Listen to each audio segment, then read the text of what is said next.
আমরা ইতিপূর্বে দেখেছি মসজিদ থেকে জামাত থেকে কেবলমাত্র ওই ব্যক্তিরা দূরে থাকতো, ওই ব্যক্তিরা জামাতকে ছেড়ে দিত যেই ব্যক্তিদের নিফাক মানে মুনাফিকি স্পষ্ট।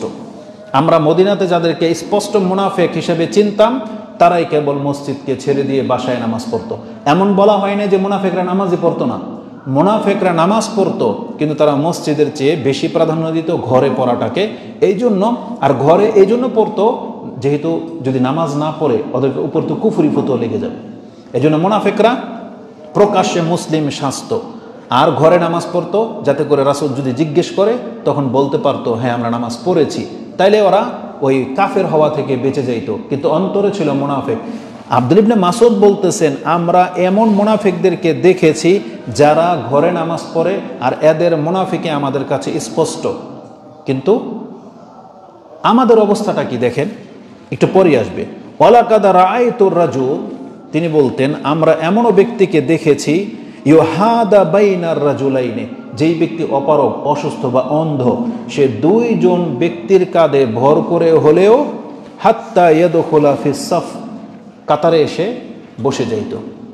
মানে তাকে কাতারে এসে বসিয়ে দেওয়া হতো বা দাঁড় করিয়ে দেওয়া হতো। কে? যেই ব্যক্তি হাঁটতে চলতে পারে না অথবা যেই ব্যক্তি অন্ধ, তাকে দুইজনের উপরে ভর করে মসজিদে নিয়ে আসা হইতো।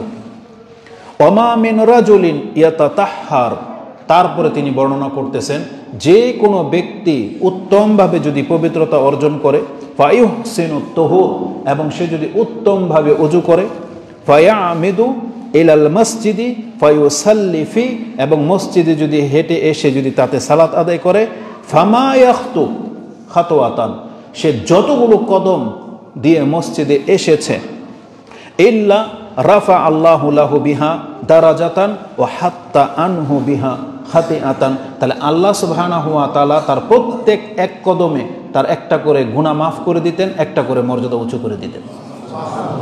এটা আমি আপনাকে ইবনে মাজাহ থেকে কোট করলাম 777 777, এটা পেয়ে যাবেন। এই যে একটা হাদিস, আমার হাদিসের এটাই আমাকে আজকের বক্তব্যটা সাজাতে বাধ্য করেছে, মানে এটা ছিল মূল। কিন্তু একটা বিষয়ের প্রতি অনেক সময় দিলে দেখা যাবে যে অনেক কিছু বের হয়ে আসবে।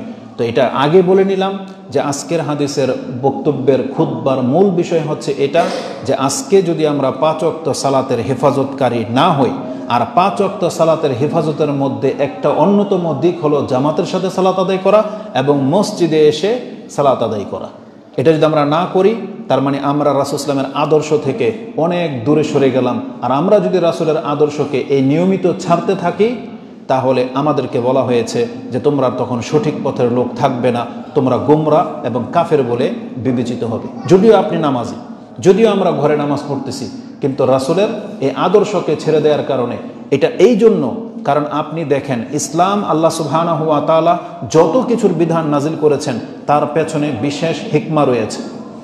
আমাদের ঘরে মসজিদ থেকে উত্তম ব্যবস্থা আছে, প্রত্যেকের ঘরে সুন্দর টাইলস, চাইলে আপনি সেখানে উন্নত মানের কাপড় বিছাতে পারেন, সব কিছু করতে পারেন, সেখানে আপনি সালাত আদায় করতে পারেন, খুশুর সাথে করতে পারেন। কিন্তু এটাকে আল্লাহ সুবহানাহু ওয়া তাআলা বলবৎ রাখতে দেননি, বরং অতিরিক্ত টাকা খরচ করে জায়গা কিনে নির্ধারিত করে মসজিদের ব্যবস্থা করতে বাধ্য করেছেন। কেন? কারণ ঘরে সালাত পড়া আর মসজিদে আসা এই আকাশ পাতাল ব্যবধান।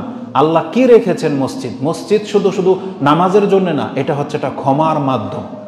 আল্লাহ সুবহানাহু ওয়া তাআলা তার বান্দাকে ক্ষমা করার জন্য যত কিছুর ব্যবস্থা করেছেন তার মধ্যে একটা মাধ্যম হচ্ছে এই মসজিদ। মানে মসজিদ হওয়া মানে আপনার ক্ষমার একটা ফ্যাক্টরি। আপনি সেখানে আসবেন, নিজেকে ক্ষমা করিয়ে বাসায় নিয়ে যান, আপনাকে মর্যাদাবান করে বাসায় ফিরবেন। আপনি আল্লাহর কাছে সবচেয়ে উচ্চ মর্যাদার লোক হয়ে আপনি মসজিদ থেকে বাসায় ফিরবেন। এই জন্য যখন তখন আমাদেরকে মসজিদে আসতে বলা হয়েছে। এই মসজিদ কোনো সাধারণ জিনিস না, যেটা আজকে অধিকাংশ মানুষ আমরা মসজিদ থেকে মুখ ফিরিয়ে নিয়েছি।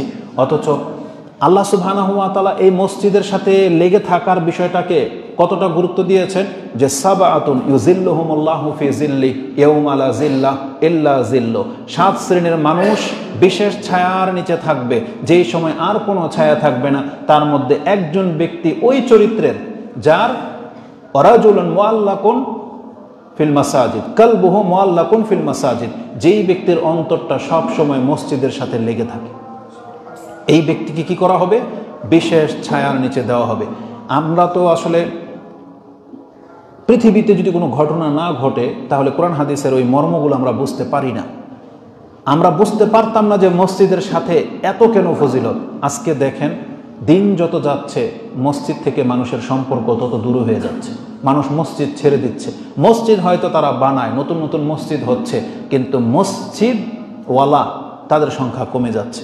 এই জন্য আল্লাহ সুবহানাহু ওয়া তাআলা এই কাজটা যেহেতু ভবিষ্যতে অনেক কঠিন হবে, এই জন্য আল্লাহ মর্যাদাও অত বেশি রেখেছেন। যেই ব্যক্তির অন্তরটাকে সব কিছু থেকে খালি করে মসজিদের সাথে লাগিয়ে রাখতে পারবে, তার মর্যাদাটা আল্লাহ সুবহানাহু ওয়া তাআলা এমন করে দিয়েছেন।